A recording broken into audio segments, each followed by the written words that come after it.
In Australia in 1980, almost 2/3 of 25-year-olds owned their own home. Today, it is less than half that. Meanwhile, the average house price is 11 years' annual salary, almost 3 times that of the United States. Over the same period, the average age of new mothers has increased by a decade. Overwhelmingly and across all demographics, housing and the cost of living is cited as the reason. Now, before I leap headfirst into the self-immolation that is Australia's housing policy, I want to say what the Australian government has actually done right. Don't worry, this part will be brief. First, the number of illegal immigrants arriving by boat into Australia is vanishingly small. The government has a strict offshore processing regime that deters people smugglers from bringing people into Australia. Whereas in Europe, where governments have invited untold millions from North Africa and the Middle East, Australia's migration is at least somewhat controlled through that vector. Although, if you happen to arrive by plane at an Australian airport and claim economic migration, refugee status, then you will be released into the community immediately. But while this facsimile of border control might lead one to believe that the government has a sensible migration policy, that would only be true if the word sensible actually meant prostrated. In the past year, overseas net migration into Australia ran at over 600,000 people. This number is twice as high as the United Kingdom, a country with more than double Australia's population, itself an overrun hellscape, especially in London, where now only 1/3 of residents describe themselves as Anglo-British. Australia is a country of just 26 million people, 70% of whom live in one of the 8 largest cities. In fact, 99% of the population resides in less than 1% of Australia's landmass. So while the perception of Australia might be one of Steve Irwin and Crocodile Dundee wrestling reptiles in the outback, the truth is that Australia is one of the most urbanised countries on the planet. That doesn't mean urban planning is competent, however. We will come to that. The point is that the Australian government is importing an entire capital city's worth of people every 3 years. Not building new cities, mind you, but squeezing them into areas already densely populated. It's impossible to overstate how much this has changed Australian society in just a single generation. Back in the year 2000, Sydney hosted the most successful, most hopeful, most optimistic Olympic Games ever. It was a new millennium. 9/11 had not yet happened. North and South Korea marched together at the opening ceremony, and we showcased before the world what it meant to be Australian. Egalitarianism, a fair go, carefree living, work-life balance, and home ownership for all. That was the Australian dream, owning your own home. And in Australia, almost anyone could achieve that dream with wide open spaces, a 4-bedroom house on a quarter-acre block. At the time of the 2000 Olympics, the median cost for a home in Sydney, Australia's most expensive location, was $300,000. Now it is 6 times that amount, on land areas that are on average much smaller and far further from the city. This has pushed both home ownership and rents far beyond the means of ordinary people. To show this, all we need to do is look at the average cost of a home relative to personal income. Back in 2000, the average monthly mortgage repayment was $1,050 Australian dollars. Even fully adjusted for inflation, an average mortgage costs 3 times that today in real terms. Thus, to own a home in this cost of living apocalypse, an average Australian today with an average mortgage will see almost 75% of their total after-tax income going to paying that debt. That's assuming they have no other obligations, no student debt, no credit cards, certainly no children. Also, average does not mean median. Due to an ever-increasing wealth disparity, the average income is highly distorted. A so-called average income in Australia is $80,000, but that puts you in the top 20% of all income earners. So yes, if you're in the top 20% of household earners, you could still be paying almost 3/4 of your income in mortgage repayments. That's how fucking absurd the Australian housing market is today. Now, catastrophes can and do happen to make housing scarce. The firebombing of Tokyo, the 2004 tsunami, the explosion of Mount Vesuvius, add these together and one begins to appreciate the unfathomable calamity of existing under Australia's political class and their ongoing economic mismanagement. We've already mentioned immigration boiling housing demand, but how about new housing supply?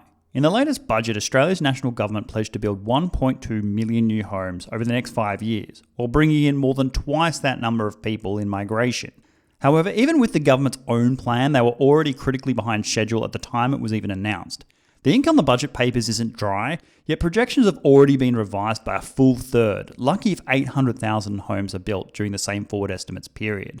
The Australian government is utterly obsessed with overrunning cities with foreigners, pushing locals out to the fringes and streets, congesting our roads, and pushing schools and hospitals beyond their breaking point. The reason that politicians are so addicted to this is to conceal many other policy failures, artificially inflating GDP figures through mass migration while obfuscating a major per capita recession. That is, while the economy is increasing in size because, and only because, the tidal wave of new foreigners, living standards of those people already living here is progressively in decline. Instead of increasing productivity through sound economic management and skilled public administration, the government papers over a termite-ridden economy and speaks to us like a fraudulent real estate agent while they do so. But immigration is just the latest chapter in Australia's housing nightmare, the policy for which has a long and sordid past. All the way back in 1985, the Australian government introduced a tax policy called negative gearing. Negative gearing is where people who have an investment property that loses money, yes, loses money, gets paid money from the government. This works, and I use that word very loosely, by calculating the difference between rental income and expenses like mortgage repayments and repairs, which is then claimed as a tax deduction against primary income.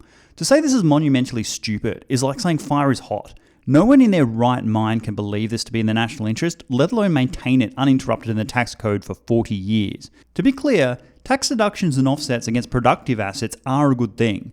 Let's say you run a home food delivery business. To increase the catchment area, you need a new freezer truck to deliver fresh food to more customers. It is in your interest and the government's, and for that matter your customers, for the freezer truck to be as cheap and accessible to you as possible. That way, you'll earn more income, pay more taxes, and employ more people who'll get off welfare and also pay taxes.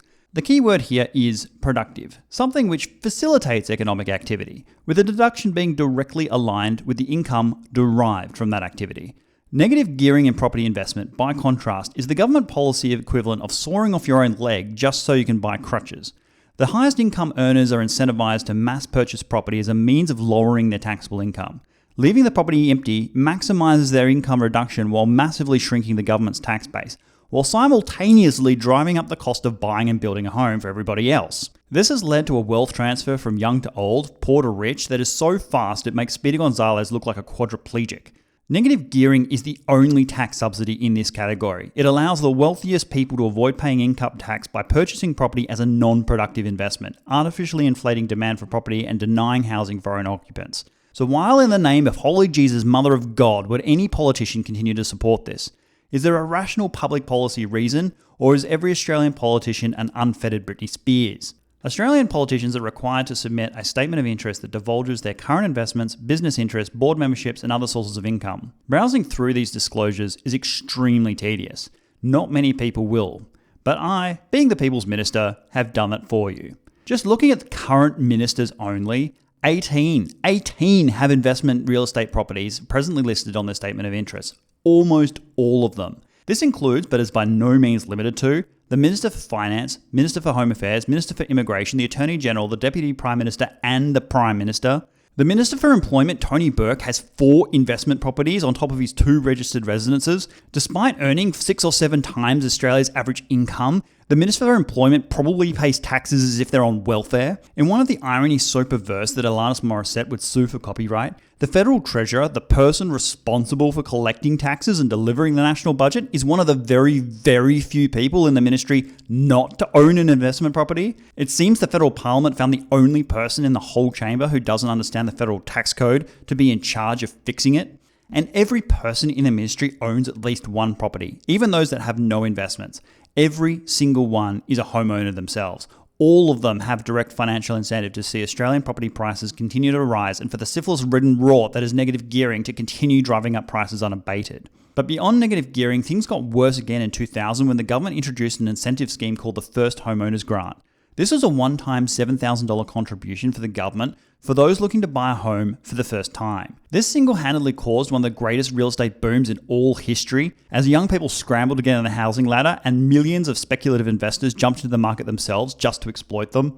Instead of pulling back on this taxpayer-funded handout once it became obvious the grant was a straight gift to investors through inflated property prices, Australian politicians tried to outrun the hamster wheel by doubling the first home buyers grant to $14,000 around the time of the global financial crisis. The government's goal was to stimulate economic activity, and in that they succeeded with the most distorted infrastructure malinvestment anywhere outside the Soviet Union or communist China. While as of today the federal grant has been removed, many Australian states have stepped in to keep this hellfire burning through either direct substitution, a housing tax concession, or both. The current homeowners grant in the state of Queensland, for example, is up to $30,000 Australian dollars.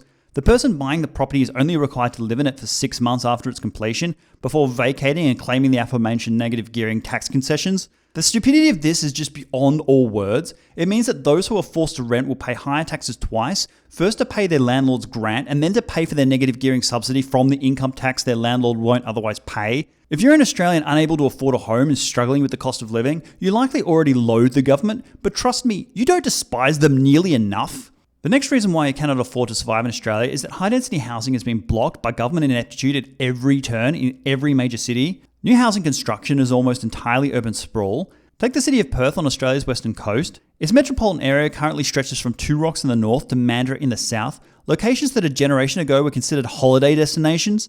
Today it's the suburbs, and at 150 kilometres in length, it is the longest city anywhere on Earth.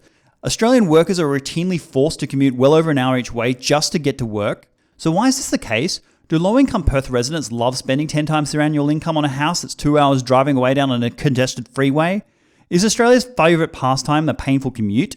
No, the reason is that Australian politicians, always willing to subordinate the national interest to their own narrow political interest, are too willing to pander to ageing homeowners within their electorates. The vast majority of home equity is vested in those aged over 50. In fact, if you're aged over 65, you're more likely to own a second property outright than a 25-year-old is even to have a single gigantic mortgage. The most valuable properties in Australia are those in the inner suburbs, almost entirely owned by older Australians. And yet, in another Black Mirror inversion of human reason, they are seldom rezoned for higher density construction. The Australian government prefers pushing young couples beyond the fringes of human civilization than they are explaining to grey-haired electors the need for making way so that young people working to pay the taxes supporting the health services older people exclusively consume can actually be sustained. But maybe this problem will solve itself. After all, kids grow up, people move out, older people can still sell their massively valuable properties to high-rise property developers and enjoy a luxurious retirement. Well, you would think that in an insane society, this would likely happen, if not for the asteroid-level destruction inflicted on society by the Australian political class. Imagine this is you. You're thinking about retirement. As you age, you'll progressively access aged care services, such as Australian home care packages. These are means tested to determine your capacity to pay. Makes sense, right? Just that in Australia, thanks to the government, the family home is capped in means testing for aged care services at a maximum value of 200,000 Australian dollars. Any dollar that a person's house is worth above that amount is not included in their actual capacity to pay. I know this will seem impossible to any normal person watching this, but the Australian government actually incentivizes old people to stay in their $10 million mansions long after their kids have moved out, rather than sell up and be forced to pay for their own aged care services. Instead, Australian politicians foist that cost onto low-income renters whose crippling taxes ensure home care visits are consistently provided free of charge to wealthy seaside estates. So instead of incentivizing retirees to sell up their large inner-city blocks, increasing land availability for high-density construction and thus housing supply, older Australians are clinging to their estates, resistant to any rezoning. Unsurprisingly, these same rich people have political views that break the backs of everybody else.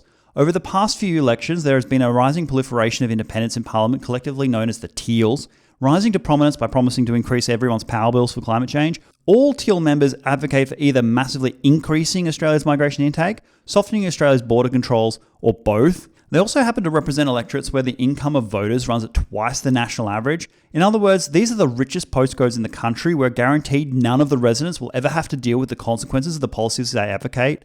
Never in Australian history have the have-nots can have less mentality been so stark, cashed in for electoral success. Let's see, do the real Teals reps also own real estate? Yes, of course they do. Most own multiple investments. To say that Australian politicians are out of touch with the concerns of ordinary people is like saying Antarctica has ice. Many are self-interested, self-referential, and almost all totally out of their depth when it comes to managing a country. Australia's national stewardship has been embarrassingly poor. The country survived barely only through luck and resources, despite the political incompetence constantly dragging it down. And this brings us to the present act of fiscal annihilation inflicted upon the people by its parliamentary elite: inflation. During the COVID period, where governments around Australia acted as Kim Jong-un-esque despots, completely appropriately, proportionately, and with total respect for human rights and bodily autonomy, interest rates were slashed to effectively zero. Businesses were shut down and household savings rates spiked as people had nothing to buy. When the economy eventually opened up, the rush was intense. Atrophied global supply chains buckled with severe bottlenecks that dramatically increased prices worldwide, while spiraling international conflicts generated a series of sequential energy shocks. Australia, which doesn't produce oil, but requires its workforce to travel vast distances every fucking day, was completely screwed. To paper over this failure, the government see forward the dam holding back migration floodgates, leading to a historically unprecedented housing demand. Now, to be clear, the post-COVID supply disruptions would have challenged even a competent government. However, the Australian people roll snake eyes in this regard. So poorly has the Australian government performed in managing these crises that the only possible grade to afford them would be an F, and if there was a letter you could give them below F, they would get that, or perhaps a whole new grade specifically designed for people who railroad public administration so completely as to actually be impressive. In Australia, the Reserve Bank has a mandate over monetary policy with a goal of keeping the general inflation rate between 2 and 3%. To do this, they have exactly one lever, interest rates, which they independently control. Owing to high inflation, the Reserve Bank has raised interest rates 13 times in 15 months to put the brakes on spending. The average monthly mortgage repayment today is $3,750 Australian dollars, a full 50% higher than it was just the same time 2 years ago. Putting it mildly, this crushes households with a mortgage, especially young people who somehow scraped a 20% deposit, buying a house at a massively inflated price but yet to pay down any principal. Meanwhile, over 90% of those aged 65 and over have already fully paid off their debts. These people actually get richer with interest rate rises through increased returns offered by banks on their term deposits. These people have every reason to go out and spend even more, such is the Reserve Bank's present-day impotence. Meanwhile, landlords with investment properties are passing these costs on to tenants, leading to rent increases of truly biblical proportion. Some governments around Australia are trying to prevent this through artificial rent controls. Not only does this reduce overall rental supply, it also means landlords further lower their tax liabilities through increased negative gearing losses. Do you think the government even factors this in its forward projections? No. Now just imagine you are the government who is due to hand down a federal budget. What would you, sensible viewer, who is not positively insane, aim to do? Well, naturally, your first priority would be to rein in spending, ensuring that government stimulus was not inadvertently driving demand, thereby spurring further inflation. After all, it's only when inflation comes down that the Reserve Bank is able to cut interest rates and reduce strain on young mortgage holders. Second, you'd be damn sure you weren't adding to the current poor-to-rich wealth transfer through indiscriminate subsidies or corporate welfare. Well, let's see. The Australian government may not piss on you when you're on fire, but they sure love dousing you in kerosene. The budget that was just handed down by Australia's Treasurer is one of the biggest peacetime spending bonanzas in modern history. No doubt this reflects the Treasurer's good faith disagreement regarding the national interest priorities and not the fact that there is an election due next year. Those things are obviously completely unrelated. So what are they spending this money on? It might be inflationary, which is a mistake, but is it at least well targeted, aimed directly at those pushed closest to breaking point? Is it for high-speed rail transport, getting people to work within a reasonable time? Is it to upgrade ports and infrastructure to reduce import expenses, thereby lowering prices for everyday consumer goods? Well, you be the judge. First, the Australian government is giving every Australian household $300 on their energy bill, regardless of means, at a cost of $3.5 billion. This inflationary amphetamine is then followed up by $23 billion in new corporate subsidy for a so-called green manufacturing revolution. And the government projects future budget deficits in the tens of billions of dollars each and every year as far as the eye can see. In effect, the government is giving the Reserve Bank no choice whatsoever to raise interest rates even further to offset the inflation generated by its own spending. The government is gambling this won't happen before the next election, but even here they're not playing the odds. That's how incompetent they are. Australia's housing affordability crisis is caused solely by government policy. Australia's immigration is totally unsustainable. It's driving up the cost of housing and squeezing locals out of livable areas to ever more dystopian urban sprawl, crushing public services in the process. The government does nothing for Australians but artificially grow GDP while driving down local wages, safety and living standards. They spend money it doesn't have, mortgaged against the futures of the most poor and desperate, for the benefit of the most well-off, while having the audacity to market these services as free. People on low wages are having their entire incomes consumed by spiraling rents and repayments. Responding to interest rate rises, the Reserve Bank has no choice but to impose. Meanwhile, the wealthy, including politicians themselves, charge taxpayers for this privilege through negative gearing returns. Young families attempting to escape rental serfdom through the first homeowners grant have to take on ridiculous mortgages they can no longer service, losing their life savings along with their credit score when they inevitably have to rush sale. All the while, Australian ministers are paid 5 to 7 times the Australian average income, but lowered for tax purposes through their own property portfolios. The worst part is they're actually thinking they're the good guys. Truly, most people in Parliament honestly and actually believe they're there for the benefit of the Australian people, serving our interests, that they aren't just privileged but also virtuous. The magnitude of this delusion is matched by only their belief they are competent stewards of the economy. The truth is that the Australian politician could not be more divorced from the experiences and problems of the people they govern. Looking through the prior careers of parliamentarians, one can see almost all representatives today are former lawyers, bankers, or political staffers. Any life experience at all, or any self-reflection outside their own patronage echo chamber. Hopefully I have laid out what you already knew to be the root problem for Australia's housing nightmare: Australia's political class. In recent years, many political leaders have changed their rhetoric from how to help you buy a home to how rich parents can help their kids buy a home. Egalitarianism and fair go has been shelved in favour of intergenerational aristocracy. But let it never be said that this channel is only for criticism and not solutions. For it was government policy that got us into this mess, and I, the People's Minister, being the undisputed master of policy, pledged to the men and women of Australia to solve this housing crisis once and for all. The first step would be to acknowledge that it is a crisis, that this problem is not only existential for those affected, but catastrophic for demography, as people have no hope of settling down and raising a family without secure long-term accommodation, that commutes where people have to leave home before daylight and return after dark is pure fucking insanity and completely preposterous for children. You would dump negative gearing now, today, completely and without exception. This would stop people from carrying loss-sustaining assets on their balance sheet, resulting in a jump in housing supply on the market while forcing the leeches currently being subsidised to actually pay the income taxes like the rest of us. Second, older people would be incentivised to sell their large properties, not hoard over it like some entombed dragon. This means current market value for every property would be included in means testing. Full capital gains deferral would be allowed for anyone who demolishes an existing home and rebuilds high-density accommodation instead, or alternately sells their home to a developer for this purpose and relocates within Australia to a location outside a commuter transport zone. Instead of providing aged care services to people staying in their gated mansion estate, discounts will only exist for retirees contributing to urban housing supply. Third, a national construction investment scheme would be instituted, available to anyone currently renting whose immediate parents are not homeowners. This would be a national fund that qualifying citizens can voluntarily pay into. This fund, worth billions of dollars, would give young people currently locked out of the housing market a fighting chance. Monies contributed by them would be used by the government as a down payment for borrowing to solely invest in massive new real estate developments at scale via competitive tender. Provided a person contributes 20% of a single property's value within the first 10 years, the person will be given the opportunity to buy one of the constructed homes with the remaining 80% provided at a government-backed mortgage variable rate. Even those who don't qualify or opt not to be included will still receive a share of rental income from the leased properties in the portfolio, paid out like a corporate dividend. This will supplement their income when renting elsewhere, or exist as income on their balance sheet to gain private loan through the normal property market. This scheme would increase housing supply through fast new construction, putting downward pressure on property prices across the board, giving those not born into the right family a pathway to home ownership, and ultimately increase government revenue through the difference between the variable interest rates paid by these new homeowners and the government's own interest repayments and the cost of borrowings. Combine this with the tens of billions of dollars saved by eliminating negative gearing,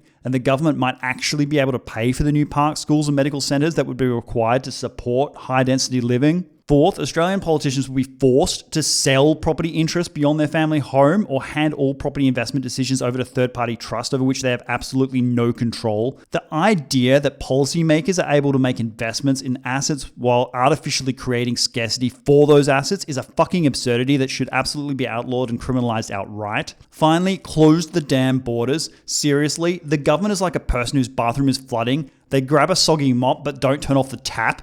There is simply no way that Australia's urbanised areas can withstand the human tidal wave washing over our cities. There's a labour shortage, tough. Firms can offer more to local people to attract workers rather than driving down local wages by importing foreign labour. If absolutely essential, any visa sponsor will be obliged to commission new housing construction in the relevant area so as not to add to overall housing demand. Likewise, any other person wishing to migrate to Australia will be required to build a new home before they arrive. Australia's overseas net migration needs to go down from the current 600,000 to fewer than 100,000. No more concealing per capita recession or productivity stagnation through 24-hour plane loads of permanent arrivals from abroad. Do all these things and housing will actually become affordable again. Reduced homelessness, crime and poverty, livable incomes, thriving communities, people having time with their kids, people affording to have kids. And in a world where Australians can actually start at the bottom and accumulate wealth through their working lives, get some security in their retirement without pulling up the ladder for future generations. But then I would say all that because I am the most fictitious of all politicians, a minister who's actually for the people. So until next time, good luck.